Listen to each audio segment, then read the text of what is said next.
Hi wears, இன்றைக்கி என்ன செய்ய போகிறதுன்னா எக் பொடி மாஸும் சப்பாத்தியும். அதுக்கு ஃபஸ்ட்டு பாத்திரத்தை அடுப்பில் வச்சுக்கிட்டு நல்லா பாத்திரம் வந்து காஞ்சோடனே வந்து ஆயில் ஊற்றிக்கணும்.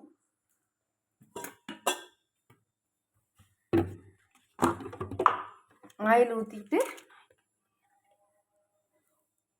உங்களுக்கு தேவைக்கு தகுந்தபடி ஆயில் ஊற்றிக்கணும். நீங்கள் எவ்வளோ எடுக்கீங்களோ பொருள் அதுக்கு தக்கன ஆயில் ஊற்றிக்கணும். அதுக்கப்புறம் எண்ணெய் காஞ்சோடனே ஆனியன் கட் பண்ணி வச்சுருக்கோம். ஏற்கனவே ஆனியனை நல்லா ஃப்ரை பண்ணிக்கணும். ஃப்ரை பண்ணிவிட்டு இந்த ஒரு தக்காளி, ஒரு பச்சை மிளகாய், உங்கள் குழந்தைங்களுக்கு ஏற்றபடி நீங்கள் வந்து பச்சை மிளகாய் போட்டுக்கலாம் உங்கள் உரப்புக்கு தக்கன. என் குழந்தைங்க வந்து உரப்பு சாப்பிடாதனால ஒரே ஒரு பச்சை மிளகாய் தான் போட்டிருக்கேன். எண்ணெய் காஞ்சிருச்சு. இப்போ ஆனியனை எண்ணெயில் போட்டுடணும்.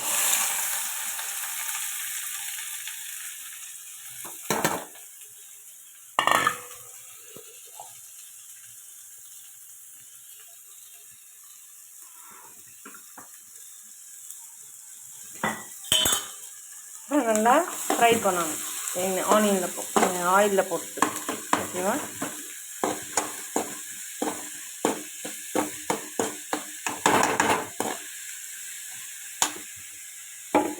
அளவு ஆயிலில் நல்லா ஃப்ரை ஆகிருக்கு.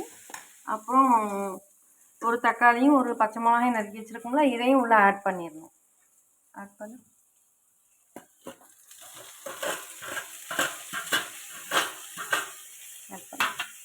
பண்ணிவிட்டு நல்லா கிளறணும். கொஞ்சம் சால்ட்டு வேணால் உள்ளே போட்டுக்கலாம். நல்லா மசிஞ்சு வேகிறதுக்காண்டி கொஞ்சம் சால்ட்டு போடணும்.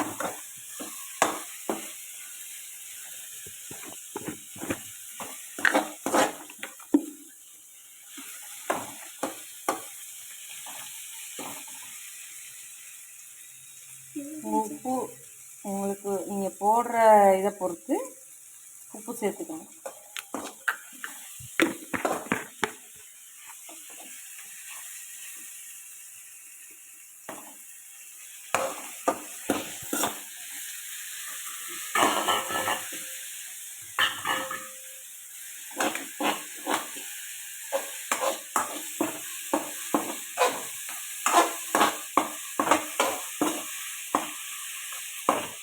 மஞ்சப்பொடி, ஜீரகப்பொடி, கொஞ்சம் வந்து மிளகுத்தூள்.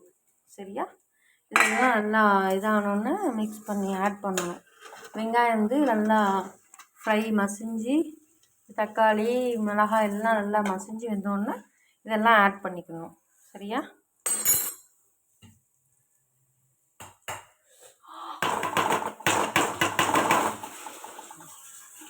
ஆட் பண்ணிவிட்டு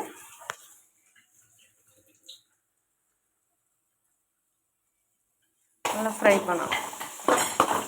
ஏற்கனவே நம்ம உப்பு வந்து ஆல்ரெடி சேர்த்துட்டோம். உப்பு வந்து தேவைப்பட்டால் இனிமேல் சேர்த்துக்கணும். ஏன்னா நம்ம எக்கு போடையில் இது வெங்காயம் மசிகிறதுக்கு தான் நம்ம வந்து உப்பு போட்டோம். ஆனால் எக்கு சேர்க்கும்போது உப்பு காணலைன்னா உங்கள் தேவைக்கு தகுந்தபடி நீங்கள் போட்டுக்கோங்க. சரியா? நல்லா மசிஞ்சு வெந்துக்கிட்டு இருக்கு நம்மளுடைய எக் பொடி மாஸில் உள்ள ஆனியன்ஸ். 4 முட்டை எடுத்து வச்சுருக்கேன், உடச்சி ஊற்றி வச்சுருக்கேன். நல்லா வெங்காயம் ஃப்ரை ஆயிடுச்சு. இப்போ முட்டையை தூக்கி அதில் ஆட் பண்ணிடுவாங்க.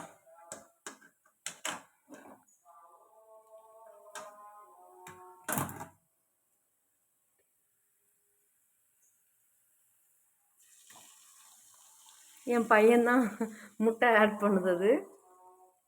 சின்ன பையன்தான், வந்து 8th ஸ்டாண்டர்ட் படிக்கான். இன்றைக்கி வீடியோ எடுக்கோம்னோடனே முட்டையெல்லாம் வந்து பொடி மாஸ் பண்ணுறதுக்கு இது பண்ணிக்கிட்டு இருக்கான்.